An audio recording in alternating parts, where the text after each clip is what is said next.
Welcome to Unraveling Education, the podcast that's part storytelling, part information, and part whodunit. We'll be investigating the underlying issues harming the public education system and identifying the key players involved. I'm Danielle Ford, former school board trustee of the Clark County School District, which includes Las Vegas, Nevada. My guest for this episode is Mike DeGuire. Mike was a principal in Denver for 12 years, where he witnessed privatization agendas play out that led to half of the Denver school district being taken over by charter schools. As a researcher, public education advocate, and member of Advocates for Public Education Policy, he's spent the last few years pushing for major changes to the Denver School District and the state of Colorado. We had a great conversation about the privatization movement and how students are being harmed by it. I found a lot of similarities between the Denver School District and CCSD, and Mike shared some connections to Nevada that I did not know about, so get your pencils ready. Really quick, these episodes are made possible by donations from individuals. If you would like to support the show, you can do so by visiting unravelingeducation.com/sponsor, where you will find several easy ways to help. Now, on to the unraveling. All right, Mike, thank you so much. I'm really happy to meet you. Let me explain a little bit of reason why I wanted to interview you, give you a little bit of context so that maybe when I'm asking you questions, you can kind of frame it in that context. So I spent 4 years on the Board of Trustees in Clark County, Nevada. When I joined the board, I was an outsider. I had no connections to the education community or the political community. I didn't have any biases, good or bad, no allegiances to anybody. I was not the endorsed candidate, so I didn't have any type of, feeling like I owed anybody anything, nothing. Of those 4 years, I learned a ton. I became aware of the privatization agenda. I was floored by it. I went deep into researching it. As I was researching it, I was trying to inform people about it. I learned that there's some people that know about it, but not a whole lot. It was really frustrating. As we were going, I was fighting back on everything. Like I would learn these are the companies that are doing X, Y, and Z, and then I would put it on the record. And the entire time I'm thinking like, why isn't anybody helping me? In all these books and documentaries I'm, learning about, I'm realizing it's usually the teachers union that fights back. So I'm thinking like, why isn't the teachers union here giving these comments? And in fact, why are they turning on me? They've actually made me enemy number one, which is so strange. So I kept researching, kept putting things on the record. I didn't win my reelection. So then after my term, I wanted to share all of this like I am now, but I felt like I didn't know enough for a long time. I kept trying to figure things out. What is that term when you keep learning more and then you keep realizing how much you don't know? Like that was happening to me. And so I got to this point where I'm like, I'm never going to feel informed enough to educate everybody on this. And then I was like, you know what? I'm just going to launch the podcast and I'm going to put my story out there. I'm going to tell people these things in the same order that I learned them. And if I was able to figure it out with this, then they sure can too. So I'll just bring everybody up to my level. And while we go and we learn about these topics, we'll go deeper into them. So the audience and anyone who's like listened to all the episodes up until now understands that there's a privatization agenda in general. They know that billionaires are funding school board candidates. They know that there's a superintendent training program, different bunch of them, but we haven't gone deep into why or what or how to know if this is happening into a district. I saw your report, Billionaires Exposed, and it was so thorough and it covered all the bases that we've been talking about. And so I'm really grateful that you are here today. I would love for you to talk a little bit about the privatization agenda in general, the superintendent programs, the billionaires, dark money, whatever you think is important for the community to know, because I feel like a lot of the things that happened to Denver are happening in Clark County, Nevada. So I think we need to connect some dots there. Good intro, and kudos to you for the work that you're doing. I mean, when you're on a school board, you're in the midst of a lot of change and you're in the midst of challenges and you're trying to do what's best for kids. And yet the reality is today, school board members across the country are being faced with enormous challenges from outside their districts. That's the key issue. And I don't think a lot of people realize that. The privatization movement has been underway for decades, as I put it out in the report that you're referring to. And it has impacted major cities across the country, but it's impacting states as well. even places where there are not large numbers of students of color, for instance, which is where the big push has been for the last 20 years. And I've been in Denver, working in Denver since 2000 in one capacity or another. In terms of the national movement itself, which is what you ask about, it's funded largely by, as you said, billionaires, people who are trying to change the way public education is delivered today, the way it's governed. It is a well orchestrated movement that many people don't understand. There's linkages between the moneyed world, the corporate world, and the politicians. And they are impacting so much of what is happening in education more than people realize. And I too, by the way, to your credit, learned a lot about this in the past few years. When COVID hit, we were all stuck at home.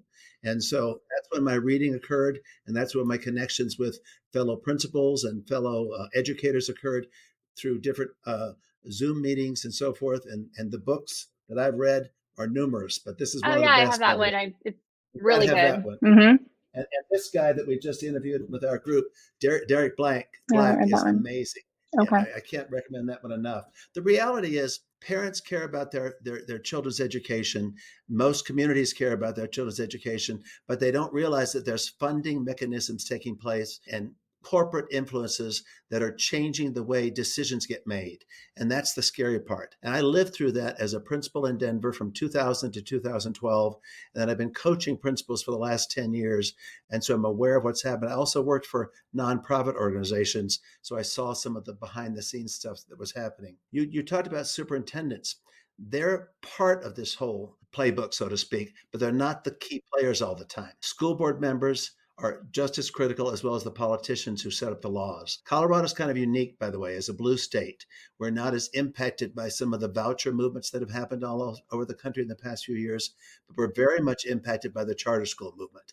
We have 16% of our students in the state that are attending charter schools, and that number has grown significantly in the past 10 years or so. And in Denver, half the students in Denver are either in a charter school or in an innovation school. Can you explain the difference between a charter school and an innovation school? Yeah, Colorado passed an Innovation Schools Act in 2008, which allowed schools that wanted to have a little more flexibility and autonomy, apart from being run differently like a charter school. They would still be under the auspices of the school district, but they would get permission from the local district to not follow all the teacher union contract rights, all the guidelines in the teacher Okay, union. then we have that. We have what they call state-sponsored charter schools and CCSD sponsored charter schools. Okay. So you have both kinds of schools. So you have a statewide authority that approves your charter schools in Nevada, right? Is that Yes, what I'm hearing? Plus the for local districts. like for-profit ones, but then we have CCSD charter schools that they say are Right. not in the same group. Would that be similar Right. to what you're saying? It could be. We call them charter light schools, Okay. LITE, if you will. There's certainly different motivations depending on who you talk to about why this is happening. For some people, it's all about lowering taxes so that we don't have to fund public education as much as we've been funding it. I mean, since the recession, we've cut back so significantly on funding for education. Colorado is $10 billion behind in funding since 2009. I'm sure your state is also suffering in that regard, as most states are. But the funding is only one piece of it. It relates to some ideology where people don't believe that the public education system is working for all students. While there's certainly need for changes in how we're doing things, but it doesn't mean we need to throw out the baby with the bathwater, so to speak. And that's what's happened. There's been this push to label public education as a massive failure, controlled by teachers' unions, and not allowing parents to have the flexibility or the choice of picking and choosing where they want to send their kids to school. But they still have that choice. It's just that they've made it seem like it's the only way to go, to push parents to say, you've got to be in a charter, you've got to do something different. And there's so many ways that they make this happen to make it seem like it's the right thing to do. Choice is the big word that catches everybody's attention, so to speak. And that's what you have to believe in. Charter schools were initially started to be innovative labs, if you will, for teachers to learn how to do things better along with the rest of the district. And the corporate world saw right away this is an opportunity to make money. And that's what's been happening for the last 20 plus 30 years since the entire system has been in place. And most citizens don't realize the impact of this. Every time you open a charter school in a district, you're losing and taking away funding from the local public schools. And I think the other key factor that needs to be really underscored is how some of the charter schools are pushed through the districts. Denver closed almost, I think, 70 neighborhood schools in the last 15 years. Well, maybe it was 50, excuse me, I take it back. It was 50 neighborhood schools and they opened 70 charter schools. Why did they close the schools? Because they said they were failing. What was their determinant as to why they were failing? Standardized test score results. And this is the heart of the issue, because when we were hit with NCLB in 2002, every state had to set up systems to test students in certain grades, grade the schools, rank the students and rank the schools, and then decide who's at the lowest level, and then monitor those schools. And if they don't perform over a certain period of time, then they get closed or they get turned around or they get changed in some other system. All the research we've had in the last 20 plus years shows that charter school students do not perform any better than their public school counterparts. When you take into consideration English language learners, poverty in terms of the economic level of the student body, as well as students who are from different backgrounds and different races. If you complement for both of those, the scores are the same. And that's the problem, because charter schools tell you that they're doing better. They're not only not doing better necessarily, they're causing more problems and creating more segregation and more problems with funding and more community disruption and problems across every city that they've been in across the country. And it's a real major problem because the fueling of the money behind this is not seen. It's always, as you pointed out in one of your podcasts, it's behind the scenes. It's dark money. It's money that you don't know is funded to this organization, so they then can fund that school board candidate who can then decide to push the same agenda that they want them to push. So I only have obviously my experience on the board, but as I was learning this stuff and I'm listening to these podcasts and reading the books, probably a lot of the same books you're reading. And then that podcast, what is it? Have You Heard? Yep. Have You Heard with Jennifer Berkshire and Jack Schneider? Yep. They're great. I've listened to a bunch, and then I hear people talking about things, and a lot of the things they're pondering that feels like a lot of national researchers don't have the answers to is like what the school board's doing behind the scenes. And so that's kind of where I was like, you know what, I might be able to bring some of this information to my community and also bring this information to national researchers on a personal level of like what's really happening behind the scenes, like how we're being brainwashed, how they're pounding into us. These are the vendors that you should, choose. And if you see this vendor 5 times and the superintendent brings the contract in, then it makes sense because you don't know any better. I feel like there's different types of school board members. For instance, on the current board in CCSD right now, you wouldn't think that anybody has any agenda. If you just talk to them one-on-one, you would not be like, oh, this is a person who clearly hates kids or clearly has a privatization agenda or anything. One of the people, she won her primary election and then she got a job at a charter school. Okay. Another person was the executive director of a very rich and powerful person's company here who already contracted with the district a little bit, but then they've got her to win. And later I'm looking through and I'm seeing that she has these other donors, and it's like, oh my God, you would not think that she came in with an agenda, and she might not have an agenda.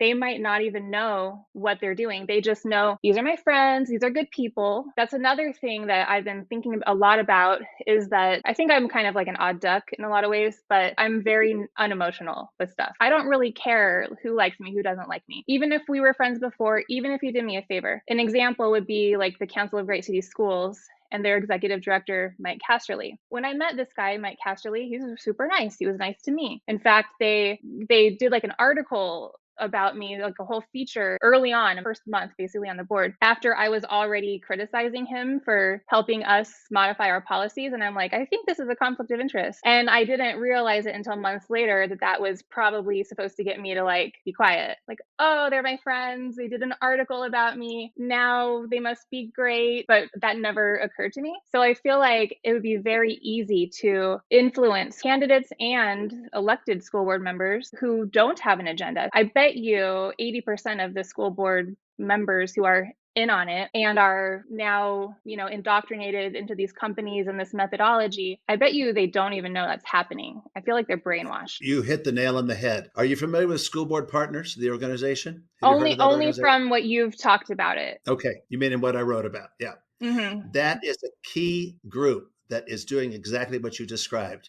They're recruiting people from all over the country to come be fellows. The word fellows is used with Broad Academy, it's used with Chiefs for Change, it's used with Pahara Institute. They're fellows. And these fellows, these school board members, who some of whom know nothing about, like you said, the privatization agenda, go to these training organizations, for instance, school board partners, and they learn how to support the needs of the students in their district and systems that they can put into place. But what they don't realize is that the people who are running these organizations have an agenda, and they are funded by organizations such as the Walton Family Foundation, such as the Reed Hastings of the world, the John Arnolds of the world, the Broad when he was alive, Bloomberg, you name it. The premise of every one of these organizations is that the current system is failing.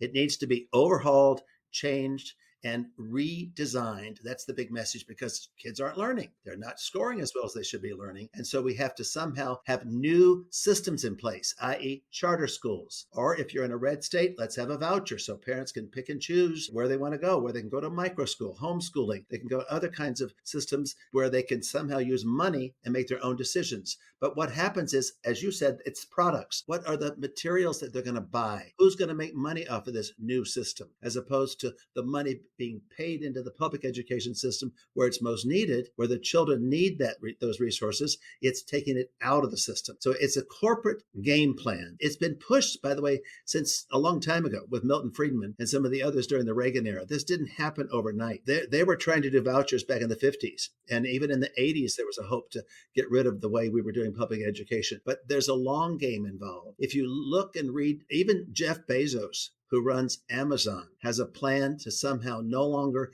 have schooling like we know it today. Instead, you're going to be able to just get your education products wherever you show up. I mean, what a scary thought. Well, what they forget is that schooling is much more than academic test scores. It's about relationships. It's about critical thinking. It's about collaboration and learning how to be a contributing member to civic society, to care about each other, and to be in an environment that is not with people just like you, but people who are different than you. I love the comment that the Republican in South Carolina made this week on 60 Minutes around the book banning issue. He said, wait a minute, we shouldn't be banning books. Diversity breeds tolerance. We need to have an understanding of other people, who they are and where they come from, so that we can become a better society. We've gotten away from that. I didn't understand what you meant by, I'm aware of Jeff Bezos? Bezos' influence, Yeah. but what do you mean by you can go somewhere and get your educational product? Hey, you've got a $7,000 voucher. What do you want to do with it? Okay, Oh, you don't want gotcha. to go to the public school. You can use your money to buy this The software this that you can do in your software. bedroom or There you whatever. go. Yeah, Hmm. you've got it. And that's the game plan that's happening in so many places right now. And it's also supporting private school funding. That's the scary part. The research is clear that the vouchers that have been used in the red states are being picked up by private school families who've already been in private schools. And you're going to bankrupt the state legislatures who don't have the resources then to fund the public schools. The irony is, it's not just the far right. That's the scary part. The Democrats, centrist Democrats, are just as involved with this issue. And we're dealing with that in Colorado big time. Our governor used to have his own charter school that he ran. He's the one who protested against the federal government regulations. They were trying to put controls on charter schools, and he pushed against it, as well as our senator. We're in a state that is very much corporate led and very much into the system of, we've got to continue to support charter school expansion. We're dealing with that right now in our state. Wow. How long do you think it took before it was like no stopping the charter school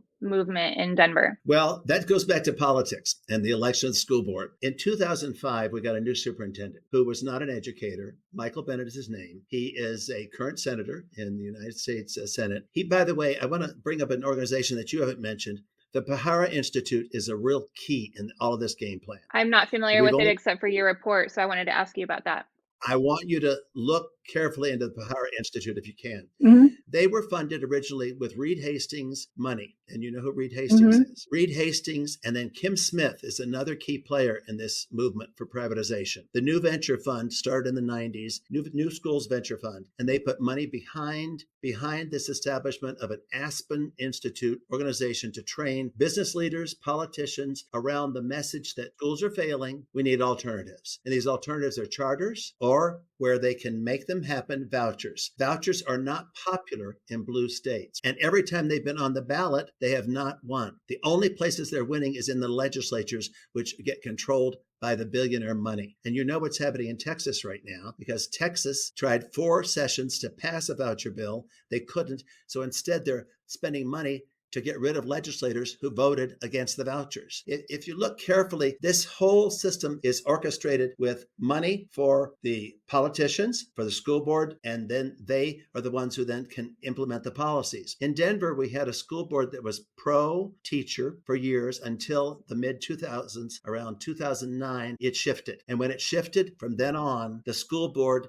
became a 5-2, then a 7-0, then a total reform board, as we call them, until 2019. That was when the teachers struck in Denver. And they, along with West Virginia and other states, there was a widespread nationwide pushback against the actions that had been happening for teachers in LA and other places. In most places, it was about money, but it was also about the reforms that they were working with. Denver had instituted a pay for performance system. So teachers were getting extra pay if test scores went up. Created so much competition and misunderstanding. And they finally got rid of that after the teacher strike in 2018-19. The school board shifted in 2019 in Denver, so it was half and half. And then in 2021, back to your point about people going into the school board arena and not knowing where they stand, we were a 7-0 teacher union backed board. But several board members then were immediately recruited, contacted, and convinced to think differently, if you will. Yeah. I mean, you know how that happens. And they also attended the school board training. Right now, today in Denver, everyone but one of the 7 school board members will have participated or is going to participate in school board training where they're learning the third way of being okay with charters, okay with public schools. We just want to, everybody get along and kumbaya. And we want to help all our students of color by not worrying about other That schools. frustrates me how they use that equity and then they Equity, recruit social certain justice, people. Like, oh, civil look, rights. all of our superintendents are Black and brown. You can trust us. Like, no, you just cherry pick some people that you think are marketable. Well, That's your terrible. commentary on that individual who was the mysterious stranger was very telling. Man, and that's who, last night was a school board meeting. The school board voted to seek out a search firm to conduct a superintendent search. And then it was followed up by a training by AJ Crabill. So he was like on the loudspeaker going through, I'm witnessing it. They're working with him. And again, he's not even probably a bad guy himself because he was also brainwashed. You can't actually blame some people. You have a life, you have your family, and here's someone offering you opportunity. But at what point where's the line to where you are responsible for thinking critically? And if you don't do that, then I feel like it's like negligence. I think the other aspect of that is the money. So many of the people get offered jobs. You get an opportunity to make money. You've had superintendents who go on to make money in other fields. Your former state superintendent in the 2015, 2019 name began with an C, or what was the Steve Navarro. Yes. By the way, did you know he was a member of the Pahara Institute? I did not know that. Today. I just researched that today. He was there back. Yep. He's one of several people who in your state who attended that training. You might want to check into that. I'm going to. And he instituted a lot of support for charters while he was in charge of your state. I feel like he got all of his plan in place. And then it kind of went sideways when we got a new governor. And then Jara was already here and they were already training with AJ. And I was not supposed to be on the board. If I hadn't joined the board, the person who was supposed to join the board she's a lawyer as well. She would have instituted all this stuff. I think me and COVID just threw so many problems, wrenches in it. that it got messed Right. up, but now they're starting to like rebuild that. And I think we're only a couple years away, really close, depending on how elections go, because our new governor, because we got another governor who's just publicly pro voucher and school choice. And his first vetoes were to get rid of free school lunches Wow. and summer programs. Oh, Vetoed it, even though it passed the legislature and Senate, and it's proven to help our kids. Vetoed it and said we need school choice, yada yada. So that's really sad because the reality is a community school is what's needed for so many of our neighborhoods and our cities. A community school where they get the resources for that kind of support, and where we look at the mental health needs as well as what's happening in the homes. I mean, poverty. We have the highest poverty rate of all the most industrialized nations in the world. And we're not acknowledging that. We're just assuming that kids can somehow come to school and all of a sudden be told you're going to learn, and then you're going to score well on a test, and then go home and everything's going to be fine. No, it doesn't work that way. And it's really disappointing to hear that they cut those essential support systems. I mean, that's so essential. Just to get back to Colorado for a minute so I can show you how it's intertwined. Our state commissioner, they're called the Commissioner of Education, the former one who just stepped down last year, she was a member of Chiefs for Change. okay. The current commissioner also attended Chiefs for Change. And then just last November, the current commissioner just signed up to be a fellow with Pahara, along with two organization leaders from Colorado who are pro charter and who are actually supporting vouchers, but they can't get them through our state yet because that word doesn't go over well with many of our legislators. So they simply are working their way slowly to, make it happen through the charter system. I mean, the political connections with these organizations that are funded by the Waltons and these other groups that are determined to destroy and privatize the system are really concerning. Can you speak a little bit to, so I don't have any answers to this, but I would bet anything I had that somebody has got into the media here, because they're not covering it. When I go on these channels and I'm like, here's what's going on, and I present facts, they will not report that, but then they would turn around and report me doing something small, but make it seem like a Right. big deal. And I haven't really been able to find, substantial proof that that's happening, or in this research, but is that something that happens in certain districts to keep people from knowing that this is happening? That's an excellent question, Danielle, because I work with Advocates for Public Education Policy. We've been an organization that's been existing for over 5 years, trying to promote the support for local neighborhood schools, teacher professionalism, and to understand the needs of our local communities, and to recognize that to school districts that are not funded as well as others need that extra support, and they shouldn't be punished because their students are not scoring at a certain level. What we found is that when we tried to get grants from different organizations and tried to work with other media, they are owned by corporations. I don't mean to be conspiratorial here, but the reality is our large major media messaging is part of a corporate influence. There are 2 or 3 local independent media here in Colorado who are very understanding of the needs of our local communities, and they will publish information. We're lucky. My articles have been published on Colorado Newsline and Colorado Times Recorder, both which are independent media. But the local media, I'll just say it out loud, the Denver Post, and we have several other organizations that are very much aligned with the reform movement, we'll call it that. And they've been aligned. And you're going to find that because there's some influence that they have. Even Chalkbeat, which is an organization that covers education in about 11 cities across the country, only works in cities that have high concentration of charters. And they're funded by the Gates Foundation. They're also funded by the Walton Foundation. So they skew some of their messaging all the time, even though they have done some good reporting about what's happening here in Colorado. Denver, by the way, has been a premier district for the reform movement. We've been written up, as you pointed out, in lots of articles and magazines because of the influence of these politicians with our superintendents. We had a superintendent from 2005 who was here for 4 years, who started the movement. And then from 2009 to 2018, his successor, Tom Boasberg, continued the movement. Our portfolio model is an exemplary model across the country that City Fund, Reed Hastings, and John Arnold wanted to replicate in 40 cities. That's why they put $200 million into the City Fund to make that happen. And they gave $40 million to our local root ed organization in order to help that happen. And what they do is they also fund the think tanks. They fund the groups that are writing about education. They fund the groups that are researching education and then pawning that off as accurate information about success for charters versus lack of success for traditional public schools, even though the National Education Policy Center in Boulder has disproven a lot of their research. So we have, luckily, that counterpoint to play out in that conversation. But it's a challenge. I mean, if you look carefully at how hard it is to push back on something that's already been ingrained that people believe has to happen, it's a David and Goliath situation. There's no question about it. And you are going to have that same situation right now. You need allies and supporters who understand that the needs of the parents and their children are not being met because of the way the system is set up. And it's hurting their opportunity to grow and become not just informed citizens in the future, but people who understand how to think critically as opposed to just pass a test. It's much more than that. The research is clear that even those students who are succeeding are not doing well when they get out of high school because they've been on this track of pressure. Got to succeed.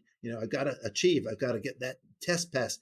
And then if you listen to some of the podcasts about what's happening for those kids, they are having those depression issues and anxiety issues when they get out of school. And it's a scary time we're in, both for the kids' sake and for our family's sake. That's why I'm really worried about it. And that's why we keep pushing. It's been so frustrating to keep on.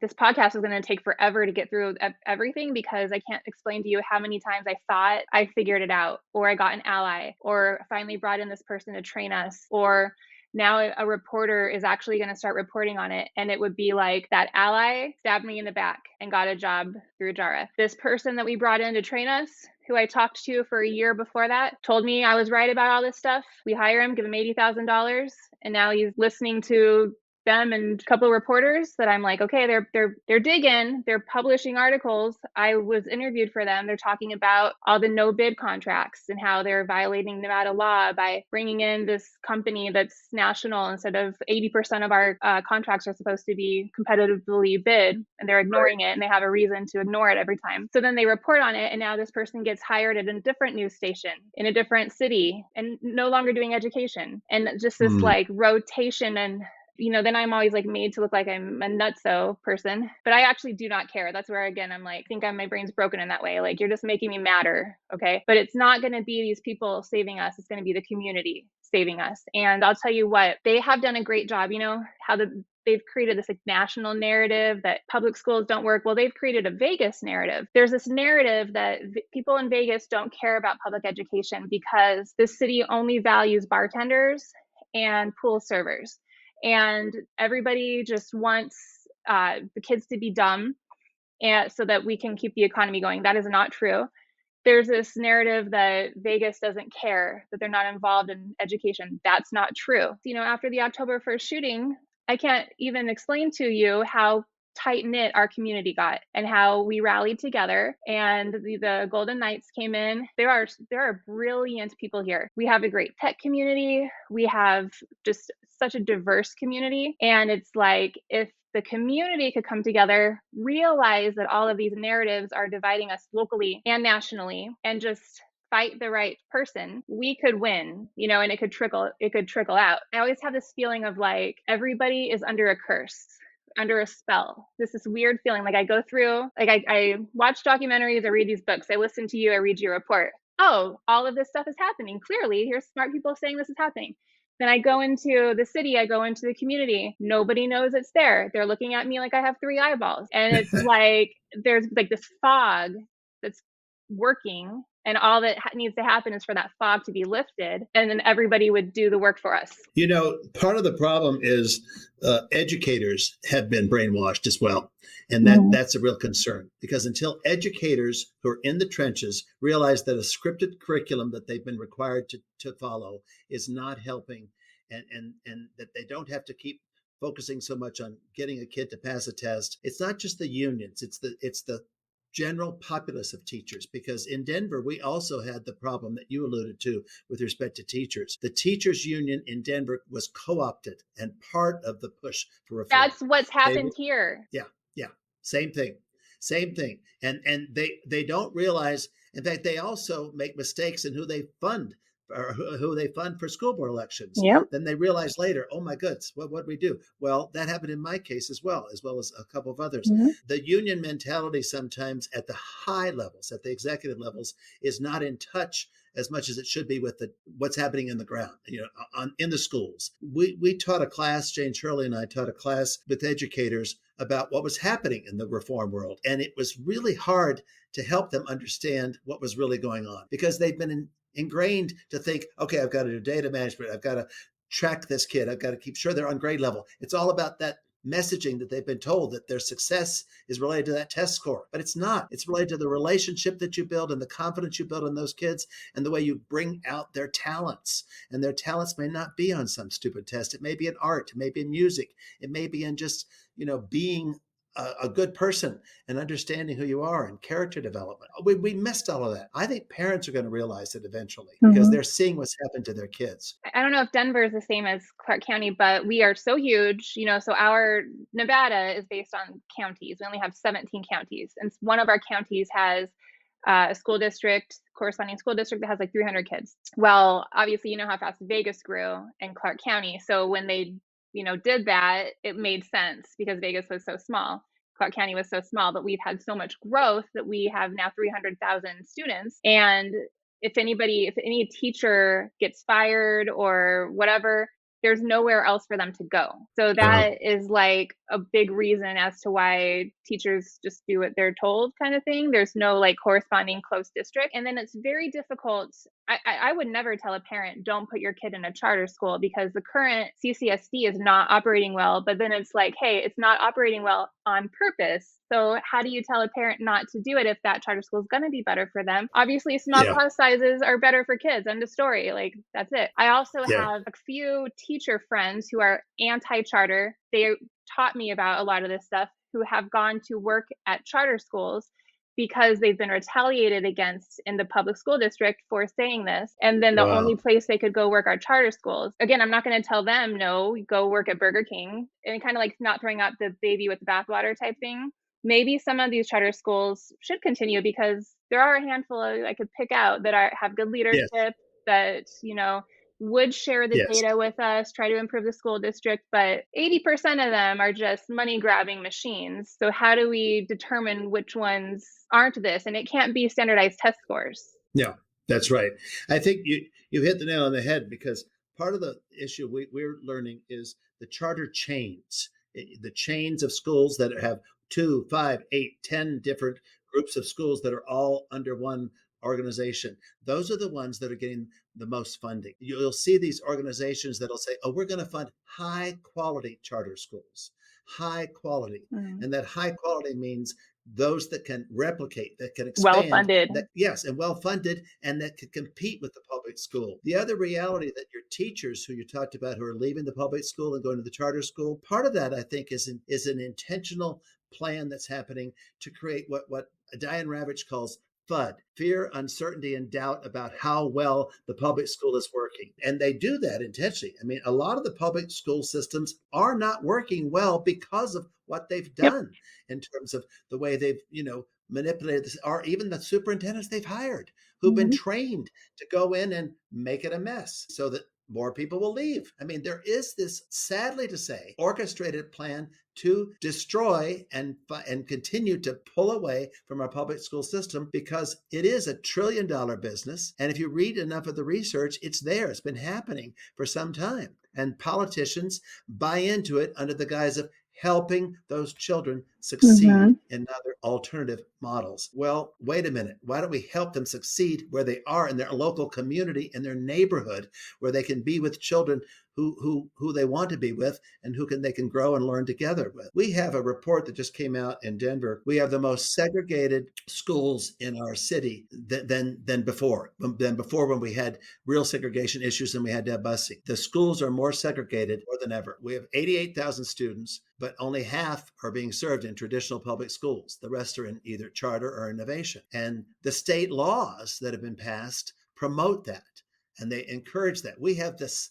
best charter favorable laws in the country, next along with Indiana. The laws get there because of the money that's given to the politicians who get elected, who then push these reforms through. And there's so much grift, if you will, that's going on. Mm-hmm. It's very concerning, very concerning. I do think there's potential for change. Back to your hope, and I wanted to ask you that. We are trying to reach out to people who understand what's happening and to help them get the message, but it's going to take time. It really is going to take time. I'm worried that we're going to lose enough support from our traditional families who have gotten used to this competitive system, and it's all about what can I do better for my child. Well, I want them to go over there, and we need to all realize that we're in this together, and that should be some more common support for each other. You know what we need? When I say we, it's just anybody fighting against privatization, better marketing. Yes. Yeah, I'm a marketer. I find holes in a lot of the things that everyone's doing. Like you're saying the right things, not you, but everyone's saying the right things, but not in the right way. And the people that are doing this are marketers. They're business owners. They've marketed their products. They've had experience in this, and now it's just a new product that they already know how to market, and they're successful in it. Well, let's go back as to why. Look at the 990s. You'll see in some of these organizations, they're paying hundreds of thousands of dollars to consulting firms and to public relations firms, so that they don't just go out there and do. They have this down to a T. Yep. The websites, compare their websites to those of us who are trying to do their own little. I mean, everything is slick. Yep. Because they have got the money and the resources to make it happen. I would love to follow up with you sometime on ways to look at different ways of marketing and messaging what needs to be talked about in our communities related to the privatization agenda. It's really critical that we do that. That could be like a coalition where like every group has like one person, a liaison that's like a marketing liaison. We make sure we're all on the same page, or tips and tricks, what worked. That I feel like that's one of the major things that if there was even a little bit of improvement, could make a big difference with the narrative and reaching people. Okay, so this might be a weird question, but if you could do like a Terminator, you could go back at one point in Denver, just one point, and like change one thing or bring some people in or go to the media about something and change the trajectory of Denver, when would that be and what would you do? If I was a Terminator, I would go into that room with Kim Smith and John Doerr and some of those people who think they know it all. And I would say, hey, wait a minute. What is your game plan here? We don't need your corporate money to change the way, to redesign the system with new governing models. We need you to put your money into the system and help support our students who are living in poverty and help support those teachers with the resources they need and the money they need to do the right job. And I would push them to stop this whole game plan that they did starting in the late 90s and in the early 2000s to develop this whole system to privatize. They're the ones who are the problem. They've influenced with their money the politicians. I don't blame the politicians as much, even though some of them drive me crazy. But I do think the people behind it are the ones we need to go after. The Waltons, the Koch brothers, DeVos. These people need to realize that you've got to listen to the people who are doing it. Listen to the teachers, listen to the principals and the families and what are their needs, and not try to be the savior because you've got all this money. Reed Hastings, he doesn't like elected school boards. Okay, well, then realize that you're not the answer, Mr. Right. Reed. Mm-hmm. And those are the people that I would say, wait a minute, we're not interested in you running things. We are the people and we are the ones who need to be listened to. I like to study human behavior. It just fascinates me. But people are very inclined to think one thing is the same. How do I say this? For everything. I'll give you an example. Sheryl Sandberg. That was a tough pill for me to swallow when I saw her name on Lola Brooks's campaign finance report. I've read her books. My mom had a brain injury. I bought her audiobook about healing and grief, and I played it for her while she was in a coma. This is a very personal person to me who I've never met or anything, but Facebook. I do Facebook marketing. I have taught Facebook ads. This is a brilliant mentor from afar to me. And now I see that she has a hand in destroying public education. Yeah. So you can separate it. I can go, hey, if I ran into Sheryl Sandberg right now, I'm not going to throw a tomato at her, say you're a bad lady. I'm going to be like, got any Facebook tips for me? There's good and there's bad and there's different parts. And so Bill Gates, He does a lot of great things. Like Right. it's okay to say, hey, he does good work here. I respect him here, and get the hell out of public education. We don't want you Right. here. You have no right. Just because you have money doesn't mean that you know better than our educators. But Yeah. people don't work like that. So they know that you can grab these school board members, you can grab the community, you can invite the community in for coffee. You could be a superintendent or a trustee, and then like be nice to everybody and give hugs. And then you know that they're never going to think that the thing you do is bad, because now they associate you as a good person. But really, we should be like, oh, this person made me feel good. They gave me coffee. They're great at giving hugs. And also, they should not be voting this way on this policy. And I'm going to hold them accountable. Like, we need to compartmentalize like everybody and everything happening. That's a good point. We tend to make enemies over here and categorize people as, oh, they're on that side, they're on that Yeah. side. That's part of our problem today in terms of our democracy. We're losing that opportunity to even talk with each other about issues. Public education is a place where if we don't have kids who are learning and working to live, learning how to live together and to be in the same room, who have different backgrounds, different views, then we're in trouble. You know, let's be honest, the white Christian nationalism that's happening and the schools that are opening up just to teach certain ideologues and values is not going to help us 5-10 years down the road when kids are not going to learn how to get along with each other. There's so much anti-negative stuff that's happening that's really hurting us as people. And I agree with you totally. There's got to be a way to bridge that, but the moneyed aspect always seems to get in the way. It feels like we know that the solution is things like social emotional learning and creating happy humans who have an interest in education and specialty so that they want to go to school and they treat their teachers good and things like that. But then you have people that never got that. And I refer to it as like all the men who need therapy are the ones like listening to these broadcasters and then like regurgitating that. So they're going like, we don't need SEL. It's this like repetitive cycle that is just, if you had the things that we're telling you are necessary for school, you wouldn't be in your office listening to podcasts 6 hours a day and just being angry and angry and angry and demanding that trans kids get out of your schools and demanding that there's no CRT. Like, Right. it's perpetuating this narrative, but they, like you said, they're doing it on purpose. But I feel like people, I don't know, I feel like people are smarter than we give them credit for. It's just that there's so much pain. And then these moms, you know, they're sad. They are afraid for their kids. They have a right to be. School's not working properly. There's a lot of crime. There's a lot of this and that. But they want to do something, and then they've been gotten to by the wrong people when they actually could make a difference if they were like directed a different way, you know? So it's like, I get why you're upset and I get how you would believe this, but no. So like, how do we get to reach those people? You know, the human element is really key.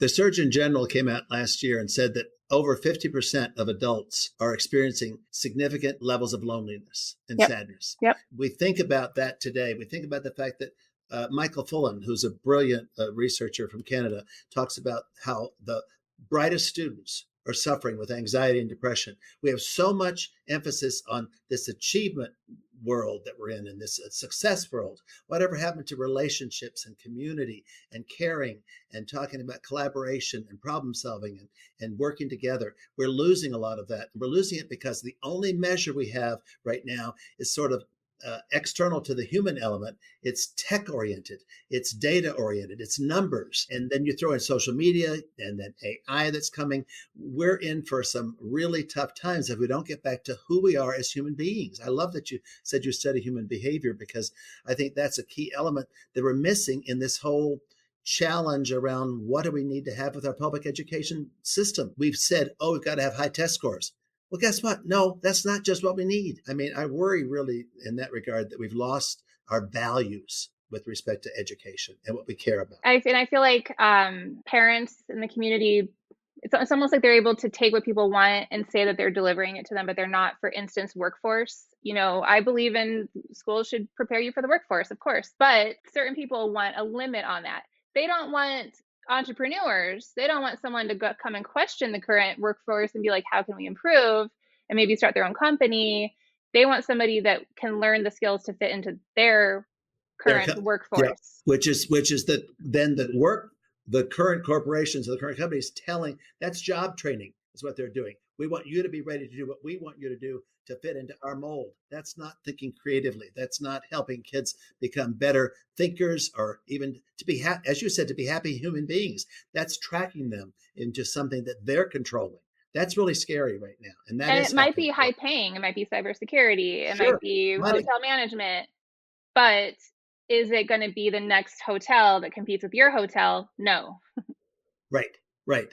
Right. It's then controlled by the outside. That's a great point. And then that's something I think that Vegas is very unique. Like these billionaires that own the hotels, I have connections to these same exact programs. Teachers, there's a whole industry of teachers is big business. If you have an experienced teacher, they cost, $80,000 a year. There's no way to make money off of them. That's it. If you have a new teacher, you pay them $50,000 a year. Well, you got to recruit that person. You got to buy it, pay for a firm to recruit them. You got to get them a coach. You got to buy them professional development. You got to get them all these things. And then they usually leave because they don't stick with education. And now you got another person, go hire the firm, go find more people, recruit them, get their That's right. professional development. Yeah. And it's so a lot of these companies are like one and the same with the Vegas industry. Like I kept on being like, we're going to be the next documentary. Where are the camera crews? Why aren't people covering this? And I think it's because they don't realize that we have the Vegas aspect of it and big money here that's separate from every other school district. Mm-hmm. And the teachers union, like you said, is led by somebody who is not a teacher, is like a thug, has questionable background. Some of the teachers that support him are great teachers, but they are just like blindly supporting him. If those members decided to hold him accountable and all the members decided, if you want to keep me in this membership, I expect you to fight against canned curriculum. I expect you to fight against these teacher recruitment firms, and support trustees that we tell you to support and candidates all up the chain. Then that's another way that we can make change. So, I have a lot of teachers that follow me, and I'm really hoping that everybody realizes that they have power. As you know, all you have to do is tell people you don't have power and get them to believe it, and then you can do anything you want to. Yeah. Yeah. That's a good point. I think teachers are so burdened right now with the pressures of their work. The kids that came back after the pandemic are not the same. My daughter's a counselor in a 612 school, and the stresses that she's experienced in the last 2 or 3 years are horrendous. And the work of schooling has changed because the kids are changing. And we have to recognize that. We have to get away from what we've done. The reformers who push this privatization agenda, they realize, by the way, if you listen to their current conversations, the Kim Smiths, Diane Taverners, Michael Petrelli, these people who are running these organizations, they know that it hasn't worked.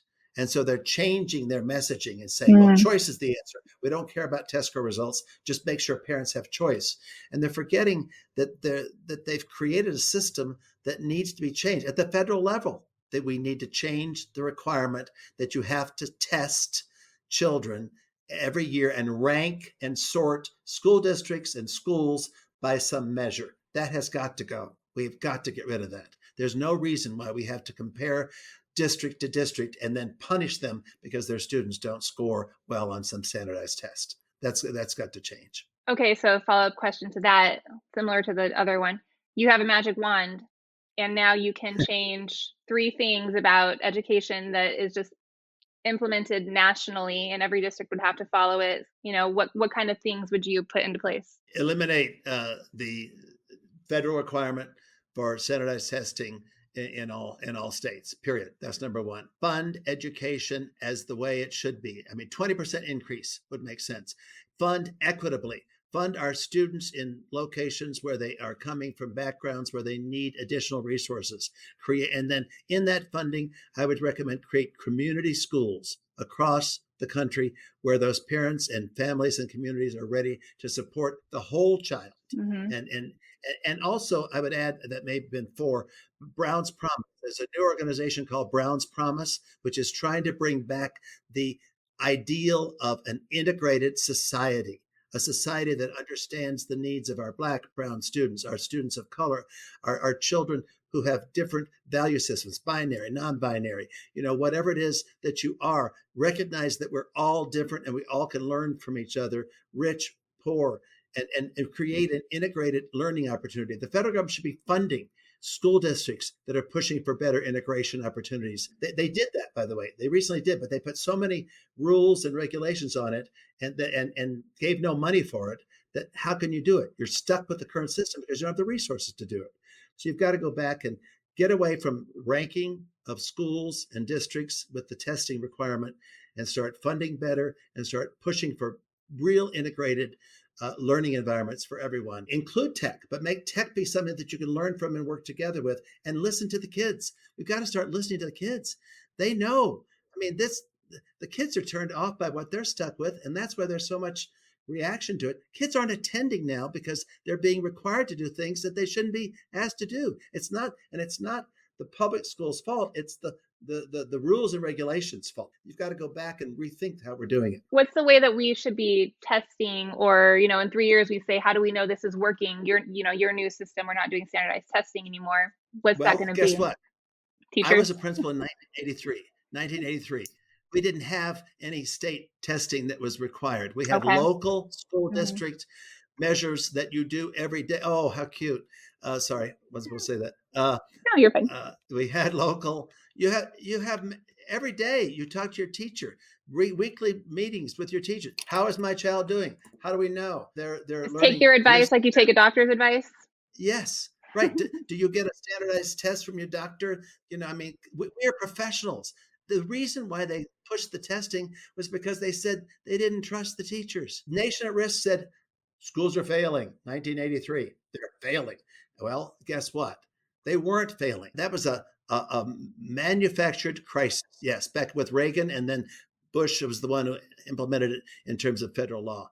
We have to start rethinking about what we value and what we measure. How about measuring the quality of the experiences that kids are having in school, the culture, the relationships, and how well they're growing as individuals? Use surveys, use the teachers' weekly monitoring of what's happening in school. This whole business of did your school get an A? Oh, no, you're a B. That's just creating real estate Right.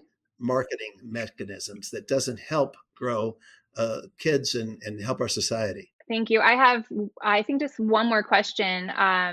Like, who are these people really? And is it just Democrats, and is it just Republicans, or is it just the neoliberals, or like, is it everybody? Well, everybody is involved in having a voice or an opinion about what's happening in public education.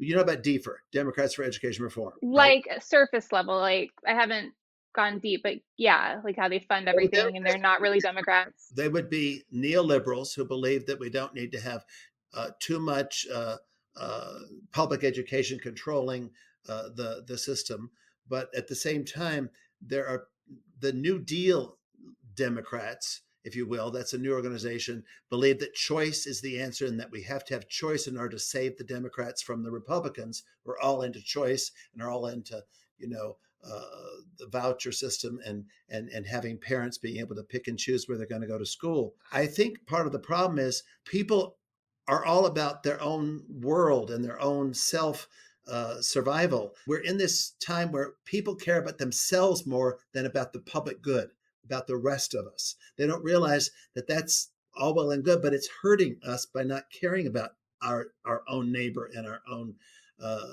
person who's across the street who maybe not be living in the same kind of home you are. It's not about neoliberal, Republican, or Democrat. It's about the way we value our lives. And we've lost the feeling of being in this together.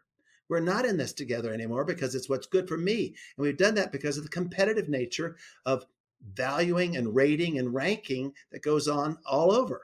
I think the neoliberal thinking is about money and taxes and not making sure that I'm not having to pay for somebody else's problems. That's this attitude of, oh, well, I don't want to pay for those kids, whatever that means. Well, those kids are part of who we are together as human beings in society, and we've lost that. Democracy in Okay, Chains. Read that one too.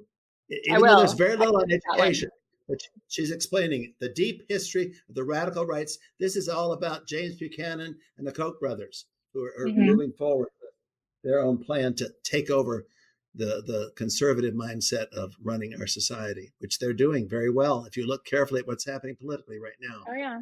we're in for a fight. But it feels like it's us versus them and them. Like it reminds me of the Occupy Wall Street movement, like the 1%. Like it's all of us versus the Yeah, 1% yeah, with the yeah. public That is a good education. point. there's more of us than there are them. Oh, yeah. I really like your point about the messaging, the marketing. What you call it, marketing, call it. We are not marketing or messaging well at all. And Right. all we're doing is pushing back. We're not explaining what we could be doing differently in a better way. Or giving And comparables to people, or even like and it's not just the far right, it's the leftist too. But they're really yes, smart at using analogies and using stories and getting people to understand in their terms. Have you read this book, by the way? Outside Money in School Board Elections? no, let me see the author. There's 3 people. Oh, Hennig. Okay, I've heard of Hennig before. Cool. No, I have not seen that. Thank you for sharing that. This came out in 2020, and when it came out, it was like in the heart of my research. And so this is why when I saw your stuff, I was like, oh, I need to talk to him, because this focuses on 5 school districts, and one of them is Denver. So, Oh, and they compare it together. Yeah, it's really good. yeah. So the districts in here are, let me find it really quick. Where's my little note? Okay, so we got 5 urban districts: Bridgeport, Connecticut. Second is Denver, and then Indianapolis, and then Los Angeles and New Orleans. Oh, yeah. New Orleans is an all charter district, and LA has been notorious for what they've gone through in that world. We spent $2 million on the 2023 school board election. $2 million. It was 2.3 in 2021. Can you imagine that much money going into school board elections? Do you know And that, that the Los Angeles trustees make $125,000 a year? yeah, I did. Denver school board members will be making 33,000 for the first time, but 125,000 is not where we're at now. Wow. So wild. Do you have pay for school board members?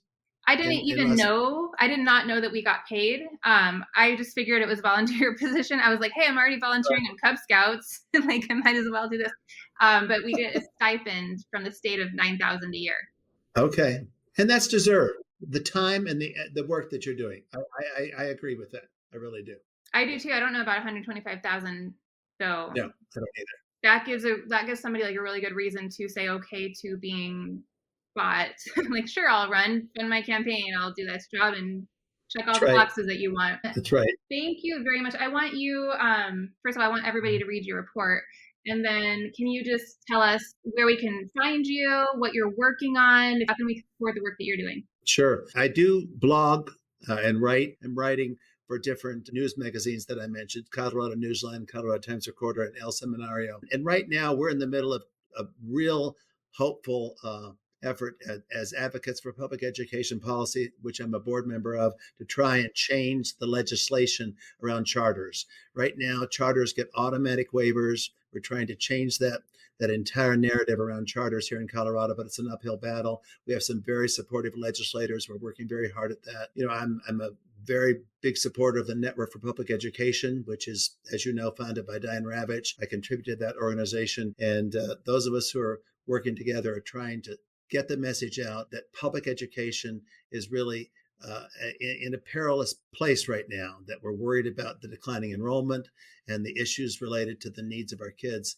And so I would just encourage everybody to stay abreast of the information and be a supporter of your public neighborhood school as much as possible, and be careful about the funding that's going into some of these schools from the billionaires who have their own messaging and their own goals to really change how we govern our schools. The future depends on it. I agree, what we do totally. right now is going to change what society looks like in 20 years tremendously. Yeah. Thank you. Was there anything else you wanted to add?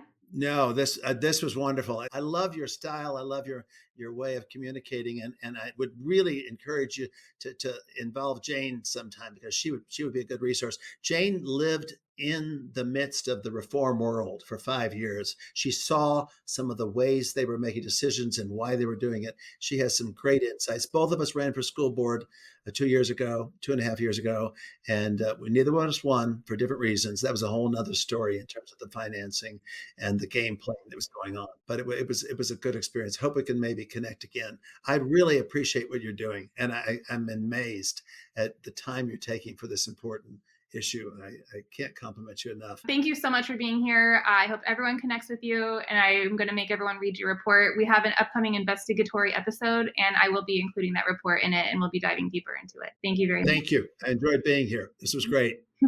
Thank you for your work. You are welcome. Thank you. I hope that you enjoyed that conversation. If it got you thinking, or if you have any more questions for Mike, you can leave your thoughts and your questions in the YouTube comments. Links to download the Billionaires Exposed report are in the description and on the episode page. Donations from viewers and listeners make Unraveling Education possible. If you would like to support the show, visit unravelingeducation.com/sponsor. You can also help in other ways by sharing on social media, subscribing to the YouTube channel, or leaving a review on Apple Podcasts or Spotify. Until we meet again, keep questioning and keep caring.